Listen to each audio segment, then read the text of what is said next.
ഇന്ന് രാവിലെ ചായക്ക് അരിദോശയാണ് കേട്ടോ. അപ്പോൾ അരിദോശ എങ്ങനെ ചുടുന്നതെന്ന് വെച്ചാൽ രാത്രി അരി വെള്ളത്തിലിടും, കുതിർന്ന് കഴിയുമ്പോൾ പച്ചരി രാവിലെ അരച്ചിട്ട് ചുടുവാണ്. വേറെ ഒന്നും ചേർക്കാറില്ല, ഉപ്പും കൂട്ടി നമ്മൾ ചുട്ടെടുക്കും. നല്ല രസമാണ് കേട്ടോ.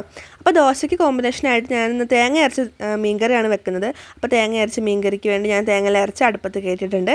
എന്നിട്ട് മീൻ ഇടണം, തിളച്ച് വരുമ്പോഴാട്ടോ മീൻ ഇടാറ്. പിന്നെ രാത്രിക്ക് ഞാൻ വാഴച്ചുണ്ട് അരിഞ്ഞ് ഫ്രിഡ്ജ് വെച്ചിട്ടുണ്ടായിരുന്നു. അത് രാവിലെ എടുത്ത് തോരൻ വെക്കാൻ വേണ്ടി ചേട്ടയ്ക്ക് കൊടുക്കാനായിട്ട് കൊടുത്തു വിടണം. അപ്പോൾ ഉച്ചക്കത്തേക്കും കൂടി ആയല്ലോ, അങ്ങനെ അത് വെക്കാനുള്ള പരിപാടിയാണ്. അപ്പോൾ മീൻകറി ആയി വന്നു. അപ്പോൾ ഞാൻ അതിന് എന്ത് ചെയ്തു, എണ്ണ കാച്ചി ഒഴിക്കാനായിട്ട് കടുക് പൊട്ടിച്ചിട്ട് ചെറുതായിട്ട് സബോള അരിഞ്ഞ് അത് കാച്ചി ഒഴിച്ചു കേട്ടോ. പിന്നെ ഇതാ വാഴച്ചുണ്ട് തോരനും വെച്ചിട്ടുണ്ട്.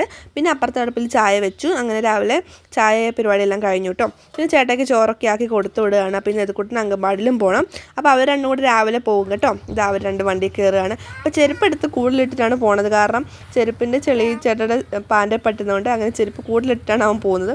അപ്പോൾ അത്രേ ഉള്ളൂ ഇന്നത്തെ വീഡിയോ.